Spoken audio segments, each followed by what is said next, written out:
Will Bitcoin become the first worldwide currency? Will it become the new digital gold standard? There's a lot happening in the conversation of Bitcoin versus blockchain, and really this is a conversation about open blockchain versus corporations and their use of this technology inside the traditional ecosystems. So how is this all going to play out? What's happening right now? And where are the pivots where blockchain technology is going to become an open and prevalent part of everyone's everyday society? Let's discuss.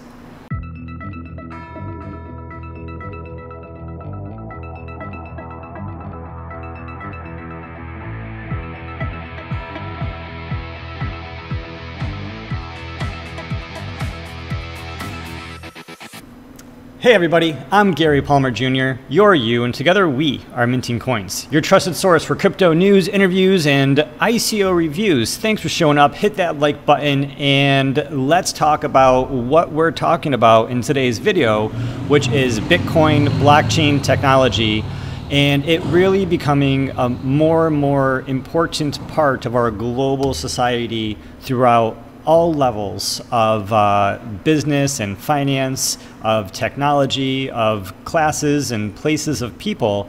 Bitcoin has the potential, according to the existing executives inside the financial system, that Bitcoin could become this world currency, that blockchain has huge potential to revolutionize every aspect of our current infrastructures and information technology and information systems. And what does this mean for the current giants of the world that really have a lot of control over the existing systems? So with that sort of thought, with that sort of information, we're looking at the news and we're seeing events happening in the news, and we are coming from a perspective that we are in a bear market, and that we're coming from a perspective that the price of Bitcoin could go down further from where it is now. As a lot of other people have been saying, it could go down to $4,000 or $3,000 or potentially even less. As some people are saying, it can go to zero, right? Even though we don't believe that, we definitely think that the price of Bitcoin long term is going to be going up.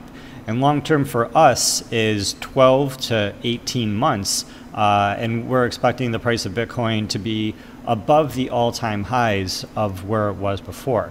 And so with that perspective that, you know, in our opinion, the price of Bitcoin and all the cryptocurrencies in the market are going to be increasing, we're looking at the news and really making a lot of decisions based on what we get from the technology people, the developers, and the teams that are actually working inside Bitcoin and blockchain.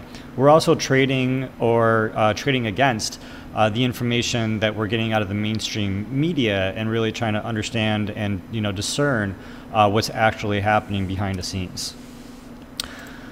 So with that being said, you taking a peek at some of the news and analysis that's coming out, it's a really consistent sort of thread of information. It's a consistent view on what's happening moving forward inside the United States government, which is that the crypto advocacy groups see an uphill battle in Capitol Hill and Washington, D.C. for the United States of America to really get cryptocurrency legislation, positive cryptocurrency legislation moving forward throughout the entire nation so that people can really take advantage of the benefits of this technology. The problem, in our opinion, is that there isn't enough of the existing foundation of politics, of business, of the financial and financial technology infrastructure for the existing players to have enough of the foundation under their control in order to effectively manage all the influx of people moving into cryptocurrency if and when the United States has all of their ducks in a row and they finally have some legislation that they want to pass forward. In our opinion, they're not going to allow that legislation to go forward or to ever get approved until all of these different people in government and these business leaders and policymakers really get on the same page to understand how are people going to be exiting essentially from the US dollar and then moving their money from US dollars into cryptocurrencies. At a high level, that's definitely not something that the government wants to happen, which is why A, they haven't made it completely illegal, and it's also why they haven't made it completely legal. There are, advancements happening in politics. There are a lot of hearings and testimony and policy that's being presented to these lawmakers across the United States government. And I think that they will eventually get there. And the way that they get there is through the business leaders and through the policymakers, which really help bring that information to the lawmakers, either in the form of financial contributions or in the form of raising visibility from voting constituents. So whether you have money or whether you have an ability to raise awareness, that is what really creates a lot of effective change for the people who are in power, for the little bit of power that we may have in this whole process that is America. But it's not just what's happening at the government level that's really an issue, it's also what's happening at a corporate level. Even if you don't agree with Alex Jones, even if you believe, as we do, that the way that he treats people is really horrible, there's still the fact that Alex Jones has been censored in a coordinated attack from all of these different technology companies. So Alex Jones probably broke the terms and service of these private corporations, but it was just interesting that attack happened all in the same time. And then with that just highlighted how these corporations have a lot of power. Apple is one of these corporations, and through the App Store, of which, what is it, a third of everybody, maybe 2/3 of everybody has an iPhone, at least in the United States.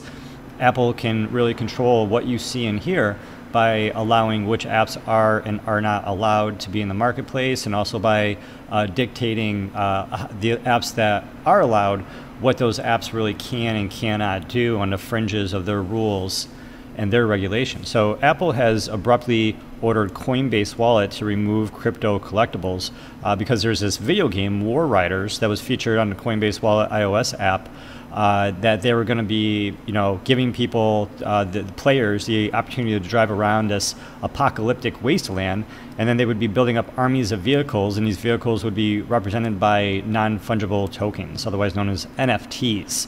And these NFTs exist on a blockchain. These non-fungible tokens are just like crypto kitties, or non-fungible tokens that are very unique from each other. I suppose in Decentraland, you have the non-fungible land token for that virtual world, really cool, separate from their cryptocurrency, in-game cryptocurrency, which is called Mana, M-A-N-A. One of the 5 projects that's supported by Barry Silver and the Digital Currency Group. But Coinbase here, which is also supported by Barry Silver and the Digital Currency Group, Apple had them remove this ability because Apple doesn't want these crypto collectibles existing through their platform. And the reason why is because Apple probably realizes that it would be a huge financial black hole that would allow people to circumvent different types of, financial actions that would allow people to buy things and own things that would cut Apple out of that process. And Apple wants to be able to make money on that process, especially in a world where these collectibles can go up dramatically in value because A, human beings love collectibles, and then B, the extreme scarcity and verifiability of these non-fungible tokens makes them, in our opinion, really, really awesome as collectible items for the future. To the same effect of what we're seeing in the news, what other things that are happening in the traditional financial world, we have the CBOE, the Chicago Board of Exchange, and they're going to be launching Ethereum futures before the end of 2018. In our opinion, while they say Ethereum futures add a lot of validity to the Ethereum market, and it really allows additional money to come into the volatility of Ethereum to help with more accurate price discovery, the futures exchanges have an excellent track record of being used as a tactical tool, a process to undercut the underlying value of these assets, right? Because you're shorting, potentially the future price of the asset, which can put a lot of, a lot of pressure on that price one way or the other. So the fact that they're going to be launching the future Ethereum contracts, the futures contracts for Ethereum before the end of 2018, it sort of seems like it's in response to the fact or the opportunity or the probability that Ethereum and the rest of the market, along with Bitcoin and everything, is going to be skyrocketing in either Q4 of this year or Q1 of next year at the soonest. And so it's just really interesting that this is going to be happening, and it'll be really interesting to see the rest of these come on board, because obviously what's going to happen from this point is that we have the Bitcoin futures, we have the Ethereum futures, and then we're going to have all these other futures as well. There's going to be Monero futures, I'm sure. There's going to be Ethereum Classic futures, all of these futures for these major cryptocurrencies that survive the coming crypto crash, if you will, where the majority of these coins go to zero. We think Bitcoin is still going to be around. We do think Ethereum is going to still be around. Even if Amazon comes about and creates a better, faster Ethereum, the properties of Ethereum being just more open source and having this huge network effect of the infrastructure, the people and the companies, the processes, the IP surrounding the Ethereum technology is just too much, in our opinion, for it to simply go away. And that's always going to have value, to a lot of people who want to maintain the relationship of trust between all the players and not solely rely on a major centralized organization, even if they do everything really, really well, because the game theory advantages just may not be 100% there for the average user long term. So, we'll see how that goes, long term, because long term, looking at Bitcoin versus blockchain, and really it's a conversation of looking at open blockchain technology versus looking at private blockchain technology or distributed ledger technology, about why we have Bitcoin, why Bitcoin is here, why it is new and interesting. So what we have right here is this Reddit post where this person is talking about how they just sent a Western Union wire, and they wired $4,000 to family that they have back in the Middle East, and that he paid $78 in transfer fees and $116 in currency exchange fees, and to let that sink in. So that's a hefty amount of money right there. We have practically $200 and of that $4,000 that's being going to send that money back home, when to send that $4,000 in Bitcoin would only cost about $1, give or take right now. And so this person just paid way more than they had to because of the middlemen, and it also took additional time for that to go through as well. So it took extra money, it took extra time, and that could have been all more money going to that family if they would have used Bitcoin. It could have received back to the family if they were using blockchain technology like Bitcoin.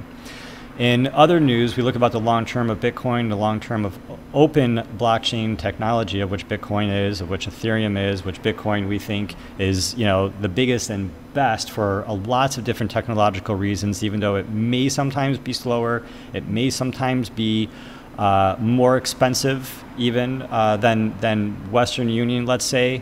Let's say it is slower, let's say it is more expensive. The point is that Bitcoin is immutable, and you can't roll back that information on the blockchain. And if you have a properly configured decentralized blockchain wallet, Bitcoin wallet, then that money is unconfiscatable.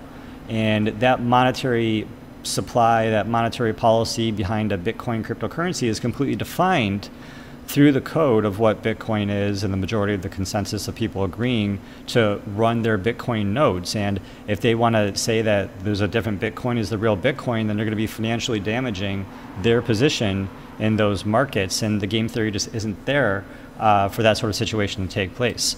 So we look at this situation where the Bank of America is freezing accounts of customers suspected of not being US citizens. And these people are having their accounts frozen by the banks, and now these people are going to have to prove that they're U.S. citizens, that they're not U.S. citizens, and the banks are essentially taking this money and doing who knows what with it. Maybe they're giving a percentage of it to the government, maybe they're keeping 100%, maybe they're giving 100% to the government. The point is that this money is going from these people, these hard-working, working class people, and that money is, and we're talking about families here, most of the time, right? Like most people have families, most people are working, and most people are just trying to get by. all of their banking is now frozen. Their ability to use online banking is frozen. And all of the money that they have in that bank is also frozen. That can't happen with Bitcoin. So as this is happening more and more and more, and people are seeing the risks of the banks from the bank's own actions, long term, we think that people are going to see the benefits of Bitcoin and realize that it may be very, very risky for people to not have a Bitcoin wallet, for people to not understand its blockchain technology, for people to not be running their own full node, because not only Bitcoin can be cheaper and it can be faster, but that's not why Bitcoin is interesting. It's interesting because it's immutable. It's interesting because it's open source, it's borderless, it's permissionless, and it's a technology that all the world can participate without requiring the authorization of a third party. Regardless of what the local laws of your jurisdiction say, this is technology that anybody can access who simply has that knowledge and information. And this is why John McAfee says that Bitcoin will become the gold standard online, is that Bitcoin will become the gold standard for the world, a new digital worldwide gold standard. McAfee goes on to say that we're going to have something that's enormously valuable. If you look at the number of businesses that accept Bitcoin, the number of people that are using it, it's increasing dramatically. Pure mathematics says that it's going to skyrocket and skyrocket very soon. Again, we have Metcalfe's law. Metcalfe's law says that the value of any network communications technology like Bitcoin or a fax machine or a cell phone or the internet is, the value equals the square of the number of users. So if the number of users doubles and the value of that network doesn't double, the value of that network actually squares, which is a lot more than doubling. McAfee goes on to say that we're simply never going to be able to shut this off, and the interest of Bitcoin and blockchain technology is only going to increase in comparison to everything that the world has known from the central banks and the major banks and the world of fiat currencies. And speaking of central banks and the world of fiat currencies, we have this tweet here that just came out yesterday from BAKKT.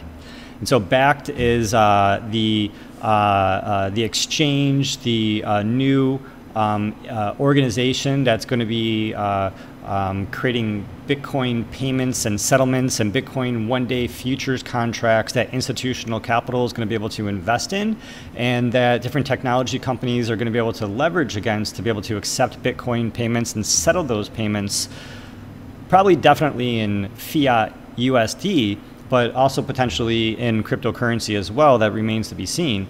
BAKKT, just to refresh your memory, is owned by ICE. ICE is the Intercontinental Exchange. The Intercontinental Exchange is a worldwide organization. I'm pretty sure they're based in New York City. But ICE owns several stock exchanges around the world, the largest of which is a New York stock exchange, the NYSE, that currently has over $21 trillion under management on their stock exchange. And so this is a very traditional organization. This is an organization that makes all their money in the traditional stock market and traditional financial world. And what they're saying is that Bitcoin would greatly simplify the movement of global money. It has the potential to become the first worldwide currency. And the New York Stock Exchange owners, the ICE, they want to bring Bitcoin to your 401k. They want to bring Bitcoin to your credit card ability. The BAKKT company is backed by Microsoft and Starbucks, so that Microsoft and Starbucks will be able to supply their technology, their network of locations, their resources, process, and procedures, and allow people to pay with Bitcoin for their services at Microsoft, to pay with Bitcoin for their products at Starbucks, and then to help BAKKT and the New York Stock Exchange and ICE with this global settlement system for Bitcoin and blockchain technology. This is such big news. No one recognizes how big this news is, what's happening right now in a traditional financial world, what's happening right now with tech companies recognizing that they can make huge power plays with their platforms, and they they can become both financial companies and bigger fintech companies. You know, if Apple was to purchase some banking licenses, and you know, they could become a crypto exchange bank of the future. Facebook could buy Coinbase or just create their own crypto bank of the future. The technology companies have a stronger poised position to become crypto banks and, you know, banking system providers of the future than the banks do. The banks just have a lot more capital and a lot more connections since they own the processes and the infrastructure of the game. So it's really going to be really interesting to see how the technology companies work with the traditional financial companies, and it's going to be really interesting to see the Bitcoin price, the Ethereum price, even with all the futures contracts that are out there, explode in, you know, the next 12 months to 2 years, especially as we get closer to the great halving, the Bitcoin halving. And all of these existing companies are ready, because when they're ready, when they have these on-ramps and off-ramps for you to put your money into crypto, for you to put your 401k into crypto, that's when they're going to get together with the legislators and say, hey, we want to let this through. We really want to help the facilitation of people buying crypto and putting their money into crypto and then spending crypto through our settlement processes, our point of sale systems, using our crypto credit cards, because then the banks, the financial systems, all these middlemen in crypto or in the traditional world are going to make all of these fees on the on-ramping, the off-ramping, and every single transaction in the middle.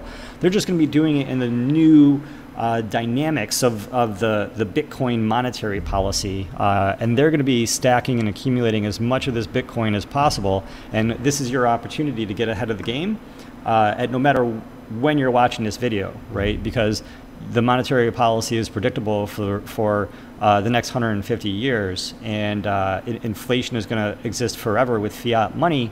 It's not existing forever with this new cryptocurrency money. So it's very, very interesting.